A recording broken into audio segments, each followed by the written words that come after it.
I was bullied from the age of 5, I guess, when you start kindergarten, right through till I graduated high school. You know, there was one girl that kind of made the pack follow her, and she decided one day I wasn't cool. I have witnessed my children being bullied, especially my middle child who has a seizure disorder. With physical bullying, there are bruises that we can see.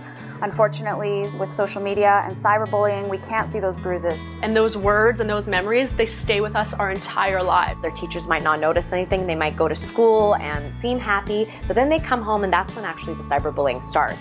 Especially in the internet world that we live in, that kids learn the tools to handle bullying. You can stop the problem. It's the only way is to educate.